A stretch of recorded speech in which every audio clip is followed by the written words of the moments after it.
بڑھاپے میں تو بڑے آرام ہونے چاہیے. بڑھاپے میں بڑی چیزوں کی ضرورت ہوتی ہے. اب گھر تو گھر ہوتا ہے نا, گھر میں تو ہزار چیزیں, ہزار خواہشیں, سب بہترین لوگ ہیں. اصل چیز ہے ہم خود اچھے ہوں, ہمیں خود اچھا ہونا پڑتا ہے. اچھے نہیں بھی وقت تو گزارنے نا بیٹا, آپ کو صبر کرنا سیکھا ہے. مشکل ہوتا ہے بیٹے, جو گھر اپنا گھر ہے. بیٹی کو پتا کہ کیا کیا, ادھر چھوڑ کے مڑ کے لینے نہیں آئی. فون کر لیتی ہے, لینے نہیں آئی. میں ان کو بھی کہا, پھر پڑوسی کی کہ میں کہ بچہ مجھے بھیجو, میں ایمان سے ادھر واپس آؤں گی. فرزانہ شعیب ماؤں کے ساتھ ان کے بچوں کی نفسیاتی مدد بھی کرتی ہیں, جس کے بعد کچھ بچے اپنی ماؤں کو واپس بھی لے جاتے ہیں. یوں تو ماؤں کی دیکھ بھال کے لیے ان کے خاندان حسب استطاعت رقم دے سکتے ہیں, لیکن یہ ادارہ بڑی حد تک عطیات اور زکوٰۃ پر چل رہا ہے. فرزانہ کی نظر میں آنے والے وقت میں معاشرے میں ایسے اداروں کی ضرورت بڑھے گی, کم نہیں ہوگی. Saman Khan, voice of America, Lahore.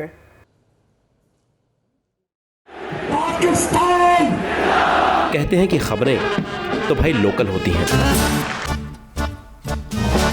لیکن جب ہمارے اور دنیا بھر کے مسائل ایک سے لگنے لگے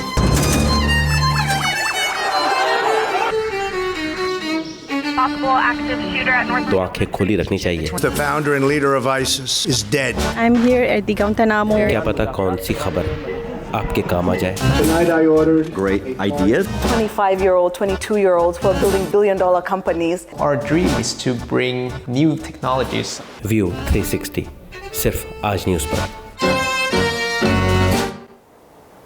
کراچی میں گزشتہ ماہ ہونے والی شدید بارشوں سے املاک کو خاصا نقصان پہنچا. اس میں کروڑوں روپے مالیت کی وہ گاڑیاں بھی شامل ہیں جو برساتی پانی میں ڈوب گئیں. ان کے مالکان اب انہیں مرمت کرانے کی کوشش کر رہے ہیں اور خاصا مالی نقصان برداشت کر رہے ہیں. ان کی مشکلات انہی کی زبانی. لاسٹ ویک جو بارش ہوئی ہے اس کی وجہ سے میری گاڑی بیسمنٹ میں پارک تھی, جس کی وجہ سے پانی آ گیا بیسمنٹ میں, اور میری گاڑی جو ہے اس میں رین ڈیمیج ہو گئی. الیکٹرانک کار ہے, یہ پانی آنے کی وجہ سے میرا کافی نقصان ہو گیا. ابھی بھی میری گاڑی ورک شاپ پہ ہے اور ورک شاپ والے ابھی بھی اس پہ کام کر رہے ہیں, اور انہوں نے ابھی تک مجھے کنفرم نہیں کیا کہ یہ کب تک ریڈی ہو جائے گی. ابھی تک جو انہوں نے مجھے ایسٹیمیٹ دیا ہے وہ اندازاً انہوں نے تقریباً کہا ہے کہ 2 لاکھ روپے آپ رکھیں, اس میں کاسٹ آ جائے گی. ہم جب میٹرو میں شاپنگ کر کے باہر نکلے تو بڑی زوردار دھماکہ والی بارش ہو رہی تھی. ہمیں اتنا اندازہ نہیں تھا کہ پانی راستوں میں اتنا ہوگا. جب ہم گھر جا رہے تھے راستے میں کم سے کم 2-3 فٹ پانی کھڑا ہوا تھا, اور پانی جو ہے نا ہماری گاڑی کو اندر چلا گیا, اور بس اللہ کر کے ہم جو ہے نا وہ گاڑی کو نکال کے گھر پہنچے. اور جب گھر پہنچے تو گاڑی جب بعد میں ہم اس وقت تو اندازہ نہیں ہوا, لیکن بعد میں جب بیٹھے تو پتہ لگا اندر تو جو ہے نا وہ دریا بنا ہوا ہے گاڑی کے اندر. جاتے ہیں جیسے ابھی گاڑیاں ڈوب کے آئی ہوئی ہیں ہمارے پاس, تو 50,000 روپے سے لے کر ایون کہ 2.5-3 4 لاکھ روپے تک بھی خرچہ چلا جاتا ہے, کیونکہ ان کے اندر مین ہوتے ہیں کمپیوٹر ہوتے ہیں گاڑی, کیونکہ کمپیوٹرائز گاڑیاں یہ جیسے ہی پانی جاتا ہے تو وہ چیزیں ڈیڈ ہو جاتی ہیں. گاڑی ڈوب جاتی ہے تو تقریباً میں سمجھتا ہوں کہ آدھی لائف گاڑی کی کم ہو جاتی ہے. آج اگر ہم ان کو کر بھی دیتے ہیں فرض کرو صحیح طریقے سے, لیکن وہ کیونکہ رسٹڈ ایک تیزاب جیسے ہوتا ہے اس طرح کا اس میں پانی رہ جاتا ہے, تو ابھی تو صحیح ہو جاتی ہیں, پھر وقتاً فوقتاً اس کے اندر مسئلے آتے رہتے ہیں. سماجی فاصلوں کے اس دور میں شادی کی تقریب کیسے منائی جائے؟ اب یہ سوال پاکستان میں تو بہت ہی کم لوگ پوچھ رہے ہیں, لیکن دنیا کے اور بہت سے ملک اب بھی ایسے ہیں جہاں لوگ مل کے خوشی نہیں منا سکتے. تو آئیے آپ کو لیے چلتے ہیں جنوبی افریقہ اور دیکھتے ہیں شادی کا ایک لانگ ڈسٹنس جشن. یہ آئی دلہن اور یہاں براعظم کے دوسرے کنارے یہ دلہا بیٹھا ہے. فیفی اور ایمینوئل نے گزشتہ ماہ شادی کی تھی. دلہن نائجیریا کی انوگو نامی جنوبی مشرقی ریاست کے ایک گرجا گھر میں رقص کرتے ہوئے داخل ہوئی, اور دلہا یہاں جنوبی افریقہ کے معاشی مرکز جوہانسبرگ میں سب کچھ آن لائن دیکھ رہا ہے. دلہا ایک موسیقار ہے. On that day he was like online. اس دن وہ آن لائن تھا اور ہم ہر لمحے بات کر رہے تھے. مجھے اس کی عدم موجودگی محسوس نہیں ہوئی. حقیقت میں وہ وہاں حاضر تو نہیں تھا, مگر میں واقعی یہ محسوس کر رہی تھی جیسے وہ میرے پاس ہو, جیسے وہ میرے ساتھ تھا. مجھے یقین ہے کہ لوگ سوچ رہے ہوں گے کہ یہ ہنستے ہوئے خوشی سے ناچ کیوں رہی ہے. People will be wondering, why is this girl dancing and laughing and having fun? Corona virus کی وجہ سے عائد سفری پابندیاں اب ورچوئل شادیوں کے رجحان میں اضافے کا سبب ہیں.